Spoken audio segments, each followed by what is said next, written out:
ओम शांति। आज 6 फरवरी 2026। आज की साकार मुरली का जो मुख्य संदेश है, चलिए उसे एक सुंदर कहानी के द्वारा समझते हैं। कहानी सुनना अच्छा लगता है ना? तो चले। एक समय की बात है, एक बहुत बड़ा देश था और वह देश कभी बेहद धनवान था। इतना धनवान कि वहां दुख अशांति का कोई नाम ही नहीं था। सब बहुत खुशी से रहते थे। पर समय बदला, वही देश धीरे धीरे गरीब कहलाने लगा। लोग कहते थे, हम तो गरीब हैं, हमारे पास कुछ नहीं बचा। उसी देश में एक साधारण मनुष्य रहता था। ना उसके पास कोई धन था, ना कोई ऊंचा पद था, ना कोई विशेष पहचान थी।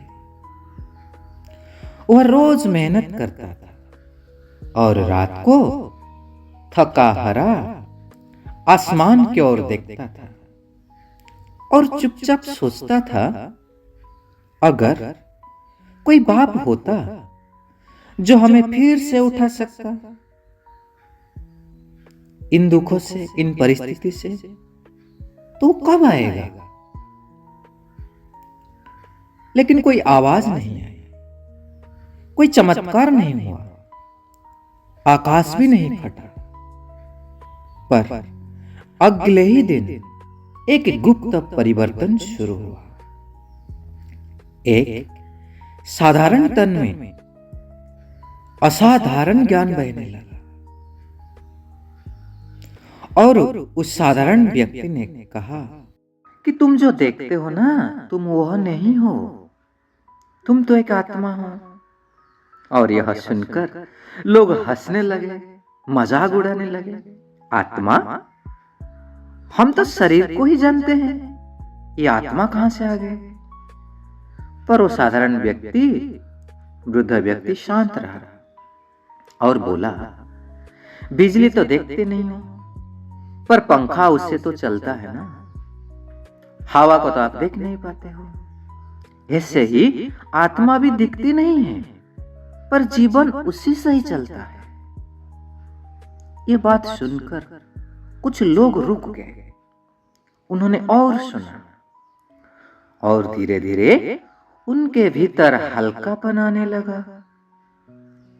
फिर उस साधारण वृद्ध व्यक्ति बोले, जैसे तुम गुप्त हो, ऐसे ही बाप भी गुप्त आता है, साधारण तन में, पर कार्य सबसे ऊंचा करता है।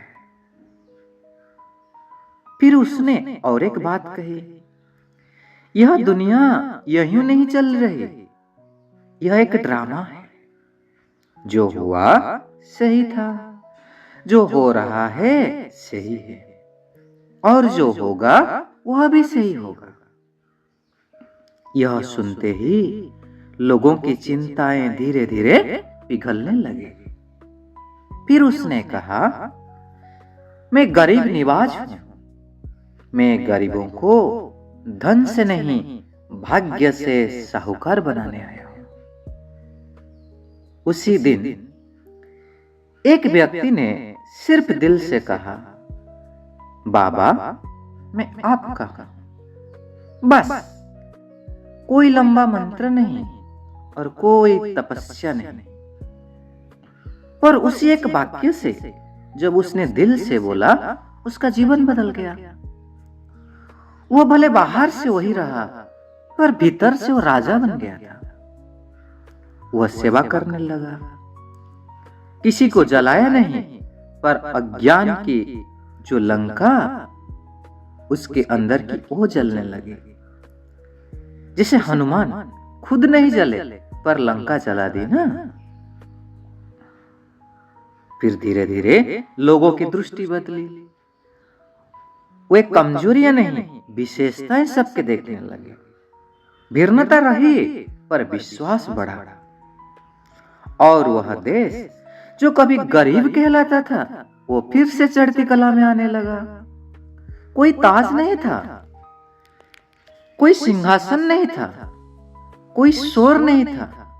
जी, ये कुछ नहीं था, पर आत्माओं के भीतर एक राज्य स्थापित हो चुका था। अंत में उस साधारण मनुष्य ने धीमे से कहा, मैं गुप्त हूं, तुम भी गुप्त हो, पर जब बाप के साथ कंबाइंड रहते हो तो गुप्त रहकर भी सबसे उज्जवल बन जाते हो। और यही आज की कहानी नहीं, यह आज की सच्चाई है।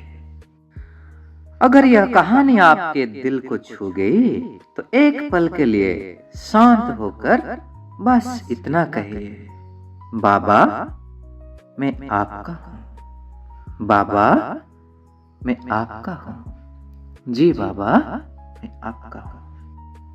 तो प्यारे भाई और बहनें, अगर कहानी का मुरली सार एक पंक्ति में कहे तो गरीब निवाज बाप गुप्त आकर आत्माओं को चढ़ती कला में साहूकार बना देता है। Thank you. ओम शांति।